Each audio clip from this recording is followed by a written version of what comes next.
Leitura comentada do livro Um Curso em Milagres, comigo, Luciana. Capítulo 9. A aceitação da expiação. Seção 4. O plano de perdão do Espírito Santo. A expiação é para todos, porque é o caminho para desfazer a crença em que qualquer coisa seja só para você. Perdoar é não ver, ou seja, não ver no sentido de não olhar, procurar erros nos outros nem na gente mesmo. Olha, portanto, para o que está além do erro e não permita que a sua percepção pare no erro, pois vai acreditar naquilo que a sua percepção demonstrar. Aceita como verdadeiro só o que o seu irmão é, se quer conhecer a você mesmo. Percebendo que ele não é, não será capaz de conhecer o que você é, porque o verás falsamente. Lembre-se sempre de que a tua identidade é compartilhada e o seu compartilhar é a sua realidade. Ou seja, somos todos partes dessa grande consciência crística. Eu vou ler aqui novamente porque aqui já está falando de uma forma diferente. Lembre-se sempre de que a sua identidade aqui está com letra maiúscula. Então é essa identidade de sermos todos o Filho único de Deus. A sua identidade é compartilhada e que o seu compartilhar, ou seja, o compartilhar do nosso ser mais elevado, é a nossa verdadeira realidade, que é em Deus. Você tem um papel a desempenhar na expiação, mas o plano da expiação está além de você. Não compreende como não ver os erros, ou então não os veria, ou seja, não veria os erros, se a gente compreendesse a dimensão que isso toma nas nossas vidas. Acreditar que não os fez ou que pode corrigi-los sem um guia para a correção seria meramente persistir no erro.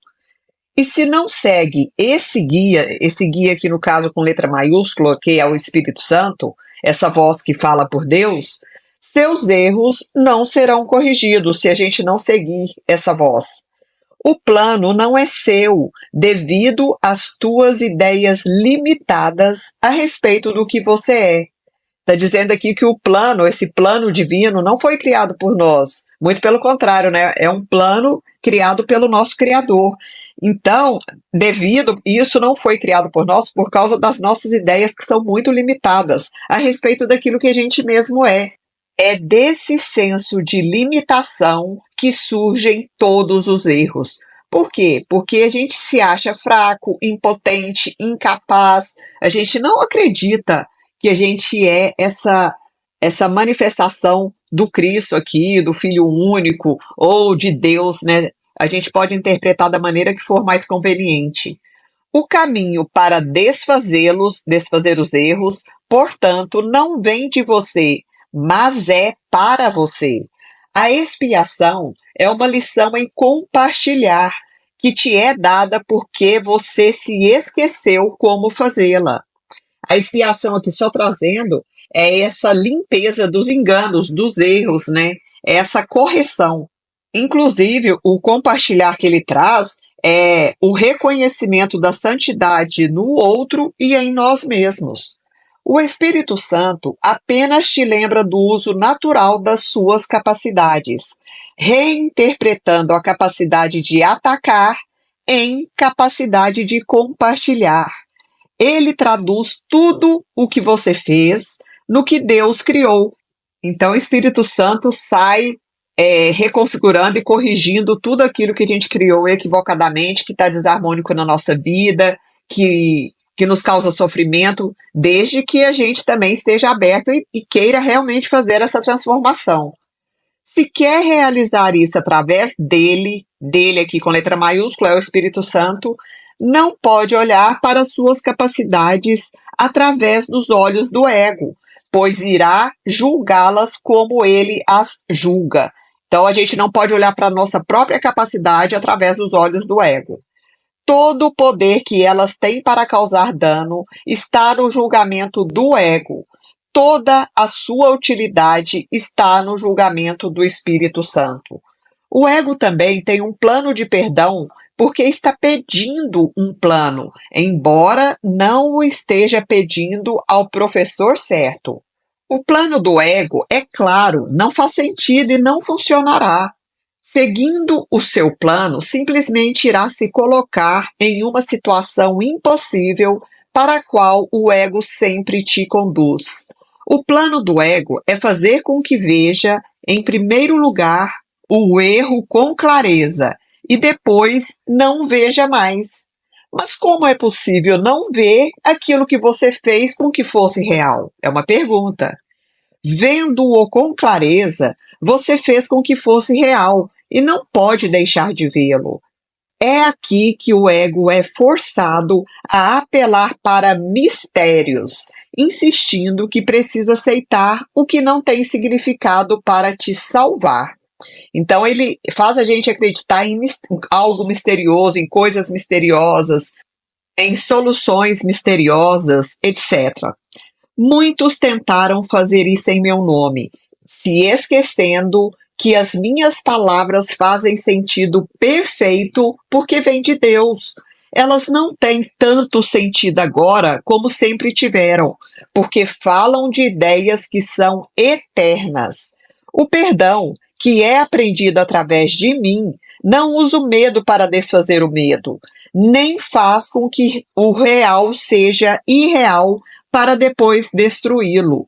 O perdão, através do Espírito Santo, simplesmente está em olhar além do erro desde o começo, mantendo-o assim irreal para você. Não permita que qualquer crença na realidade do erro penetre na sua mente, ou também irá acreditar que tem que desfazer o que fez de modo a ser perdoado. Então, mais uma vez aqui trazendo, é sempre um processo de entrega. A gente fez sim, faz muitos enganos, muitos equívocos, muitas situações dolorosas, muitos sofrimentos na nossa vida. A gente construiu muita coisa equivocada. Mas não cabe a gente também desfazer. Cabe a gente estar num estado de abertura e de entrega, para que o Espírito Santo, que é essa voz que fala por Deus, se manifeste através de nós, corrigindo tudo aquilo que foi criado equivocadamente. Essa é a expiação, essa limpeza que vai ser feita a partir do momento que eu demonstrar que a minha vontade em fazer as correções é verdadeiramente genuína. O que não tem efeito não existe, e para o Espírito Santo, os efeitos do erro são inexistentes. Cancelando regular e consistentemente todos os seus efeitos, em toda parte e em todos os aspectos, ele ensina que o ego não existe e te prova isso. Segue então o ensinamento de perdão do Espírito Santo. Ele pede: sigam esse ensinamento, porque o perdão é a sua função e ele conhece como desempenhá-la perfeitamente. Foi isso que eu quis dizer quando disse que os milagres são naturais. Inclusive, só relembrando aqui, esse é o sexto princípio dos milagres, né? Milagres são naturais. Vou retomar aqui. Foi isso que eu quis dizer quando disse que os milagres são naturais e que quando não ocorrem, algo de errado aconteceu.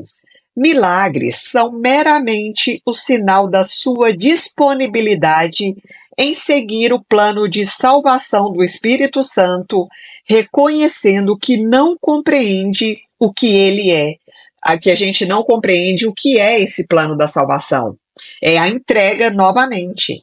O trabalho do Espírito Santo não é função sua, e a não ser que aceite isso, não poderá aprender qual é a sua própria função, ou seja, a nossa. A confusão de funções é tão típica do ego que você deveria estar bastante familiarizado com ela a essa altura dos acontecimentos. O ego acredita que todas as funções lhe pertencem, mesmo que não tenha nenhuma ideia do que sejam. Isso é mais do que uma mera confusão. é uma combinação particularmente perigosa de grandiosidade e confusão, que faz com que o ego provavelmente seja capaz de atacar qualquer pessoa e qualquer coisa sem nenhuma razão. Isso é exatamente o que o ego faz. Ele é imprevisível em suas respostas, porque não tem nenhuma ideia do que percebe.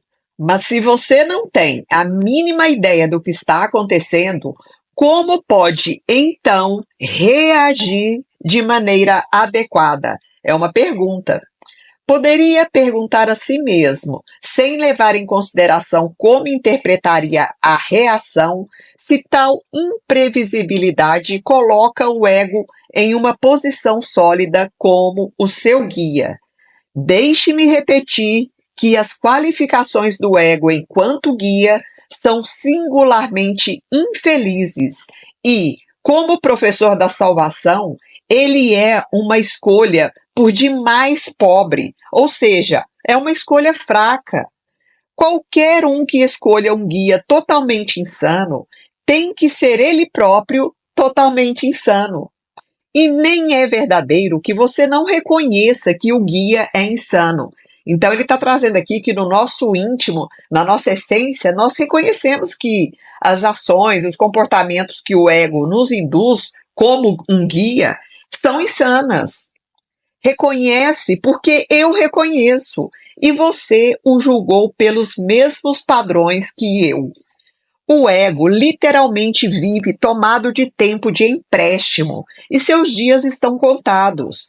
Não tenha medo do julgamento final, mas dá boas-vindas a ele e não o espere, pois o tempo do ego é tomado de empréstimo da sua eternidade.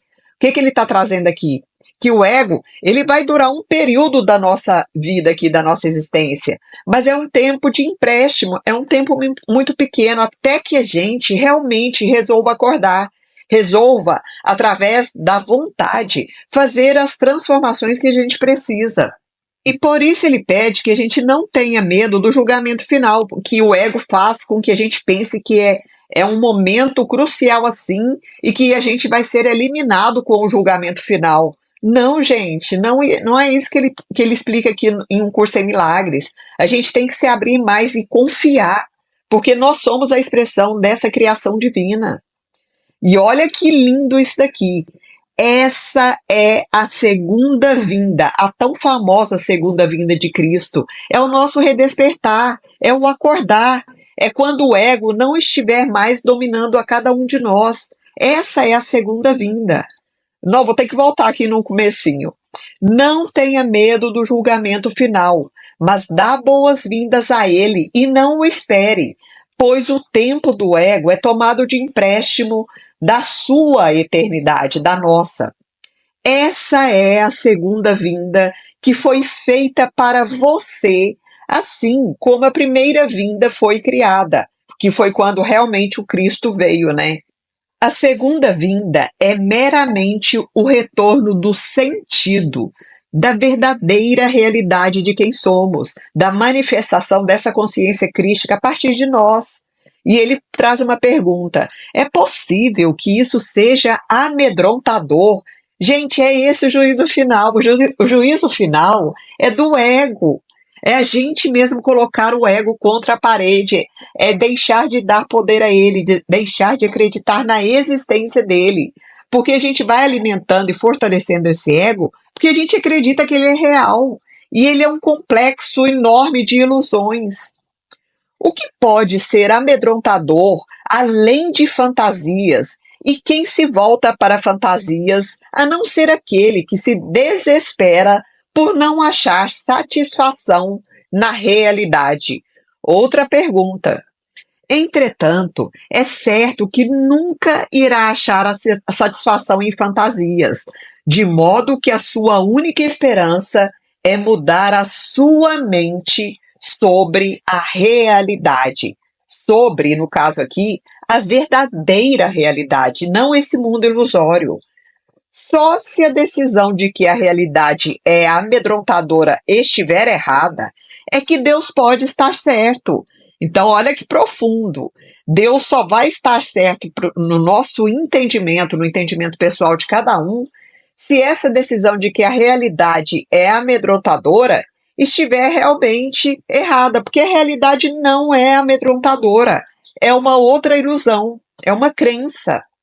Vou retomar aqui mais um pedacinho. Só se a decisão de que a realidade é amedrontadora estiver errada, é que Deus pode estar certo. E eu te asseguro que Deus está certo. Fica contente por ter errado, mas isso só aconteceu porque você não sabia quem era. Se soubesse, seria tão impossível para você errar como para Deus. O impossível só pode acontecer em fantasias. Quando procura a realidade em fantasias, não vai achá-la. Os símbolos da fantasia são do ego, e desses símbolos você achará muitos. Mas não olhe para eles em busca de significado. Eles não têm mais significado do que as fantasias de que são feitos. Os contos de fadas podem ser agradáveis ou amedrontadores, mas ninguém os considera verdadeiros. Ele está trazendo uma analogia aqui, né, com os contos de fada, porque os contos de fadas, eles são ilusões, são fantasias, assim como todos os símbolos, todas as crenças que o ego nos faz acreditar. As crianças podem acreditar nos contos de fadas e, assim, por algum tempo, esses contos são verdadeiros para elas. Entretanto, quando a realidade desponta, as fantasias se vão. Nesse ínterim, a realidade não desapareceu. A segunda vinda é a consciência da realidade, não o seu retorno. Olha que profundo, eu vou repetir aqui, só trazendo um parênteses.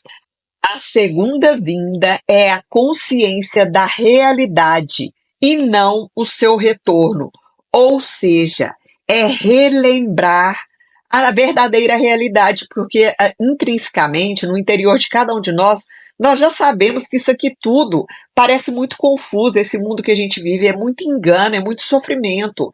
Então, basta que a gente relembre quem nós somos de verdade, que é essa grande consciência da realidade. Olha, minha criança, ele diz aqui, a realidade está aqui.